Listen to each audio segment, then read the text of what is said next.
नमस्कार प्रणाम। हम राइटर राकेश आप सबके प्रणाम करतनी।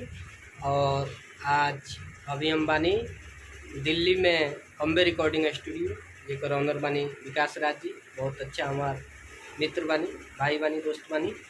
और आज साथ में बानी हमरा आप सब देखतनी, सुनतनी, जानतनी यहाँ के अंकु अकेला जी, भोजपुरी के बहुत अच्छा कलाकार, गायक, भाई, मित्र अंकु अकेला जी साथ में बानी। आप होने बानी बहुत अच्छा बड़ भैया संजय लहरी जी।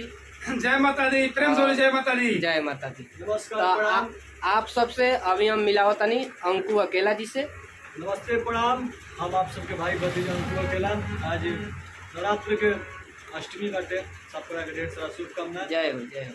हमनी के छोटा सा मनोरंजन करल बनी स्टूडियो दिल्ली में। एगो सैड सॉन्ग बड़ अजीत हलचल के लिखल, बहुत अच्छा हमरा पसंद पड़ली।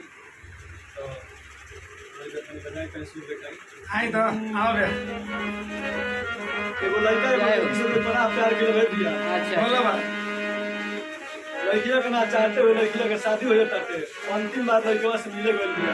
लड़को दिलदार बटे कहता जा यदि हमरा बिना तू जी सकत रहू हम और तरह बिना जी सकत क्या बात है। गाना भाव में कहता तो लड़ी कैसा जय हो, जय हो।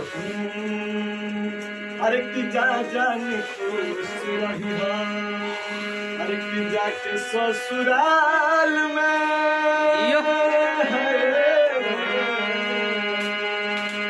अरे की जा जाने खुश रही हा, जाके ससुराल में। अरे प्रियवा के कोरावा में कर जला। अरे तू चल जइबो गोरी लेके सिंहरा में। काहे के कर जला। अरे तू चल जइबो गोरी लेके सिंहरा में। क्या बात है। बात कहता कैसा प्यार में तोहरा लड़का कहता उ दिन याद करो। 4 साल पहले मिले के संग घूमी सब। जय हो, जय हो। केसरी खाई सब। हाँ। तारा घर के लोग जाने, हमरो घर के लोग जाने, कहो तू पिटा कहो हम पिटा। क्या बात है। प्यार कम ना होखे।